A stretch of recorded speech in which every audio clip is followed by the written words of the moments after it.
Selamat pagi Bapak Ibu Saudara sekalian. Renungan pagi ini akan saya awali dengan sebuah kisah. Dahulu kala hiduplah seorang maharaja yang tinggal dalam suatu negeri antah barantah, memimpin ribuan jiwa orang yang tinggal di dalam negeri itu. Raja ini sangat kaya karena daerah itu terkenal sebagai negeri yang memasok sapi bagi negeri lainnya. Walaupun ia sangat kaya, namun rupanya raja ini cukup bodoh. Selama seumur hidupnya, ia hampir tidak pernah menginjak kakinya keluar dari istana. Maka suatu hari, keluarlah ia dari istana. Tetapi di tengah-tengah perjalanan, ia mengeluh karena jalan membuat kakinya sakit dan lecet. Maka ia memerintahkan kepada para ajudannya agar jalan di seluruh negeri itu diberi alas dari kulit sapi. Para ajudan dan pegawai istana tertawa ketika raja menyampaikan perintah itu kepada mereka. Maka salah satu dari mereka kemudian berkata, "Yang mulia, itu adalah suatu gagasan yang gila. Mengapa harus mengeluarkan biaya yang sama sekali tidak perlu? Mending potong saja 2 alas kecil kulit sapi untuk melindungi kaki yang mulia." Itulah yang dilakukan oleh Maharaja, dan demikianlah lahir gagasan mengenai sepatu. Bapak Ibu Saudara sekalian, ini sama seperti dengan bacaan kita yang terambil dari 1 Timotius 4 ayat yang pertama sampai yang ke-16.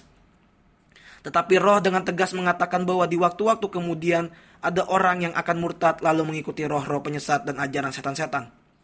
Oleh tipu daya pendusta-pendusta yang hati nuraninya memakai cap mereka. Mereka itu melarang orang kawin, melarang orang makan makanan yang diciptakan Allah, supaya dengan pengucapan syukur dimakan oleh orang yang percaya dan yang telah mengenal kebenaran. Karena semua yang diciptakan Allah itu baik, dan suatu pun tidak ada yang haram jika diterima dengan ucapan syukur. Sebab semuanya itu dikuduskan oleh firman Allah dan oleh doa. Dengan selalu mengingatkan hal-hal itu kepada saudara-saudara kita, engkau akan menjadi seorang pelayan Kristus yang baik, terdidik dalam soal-soal pokok iman kita dan dalam ajaran sehat yang telah kau ikuti selama ini. Tetapi jauhilah tahayul dan dongeng nenek-nenek tua. Latihlah dirimu beribadah. Latihan badani terbatas gunanya, tetapi ibadah itu berguna dalam segala hal. Karena yang mengandung janji baik untuk hidup ini maupun untuk hidup yang akan datang. Perkataan ini benar dan patut diterima sepenuhnya. Itulah sebabnya kita berjerih payah dan berjuang. Karena kita menaruh pengharapan kita kepada Allah yang hidup, juru selamat semua manusia, terutama mereka yang percaya. Beritakanlah dan ajarkanlah semuanya itu. Jangan seorang pun menganggap engkau rendah karena engkau muda. Jadilah teladan bagi orang-orang percaya dalam perkataanmu, dalam tingkah lakumu, dalam kasihmu, dalam kesetiaanmu, dan dalam kesucianmu. Sementara itu, sampai aku datang, bertekunlah dalam membaca kitab-kitab suci, dalam membangun dan dalam mengajar. Janganlah lalai dalam mempergunakan karunia yang ada padamu, yang telah diberikan kepadamu oleh nubuat dan dengan penumpangan tangan sidang penatua. Perhatikanlah semuanya itu, hiduplah di dalamnya supaya kemajuanmu nyata kepada semua orang. Awasilah dirimu sendiri dan awasilah ajaranmu. Bertekunlah dalam semuanya itu, karena dengan berbuat demikian engkau akan menyelamatkan dirimu dan semua orang yang mendengar engkau. Paulus menulis surat ini kepada muridnya, yaitu Timotius. Paulus memperingatkan Timotius karena Paulus meyakini bahwa setelah masa dirinya usai, akan datang banyak sekali rasul-rasul palsu. Rasul-rasul yang munafik dan mengajarkan kebencian dengan berpikir bahwa mereka sedang mengajarkan kebaikan.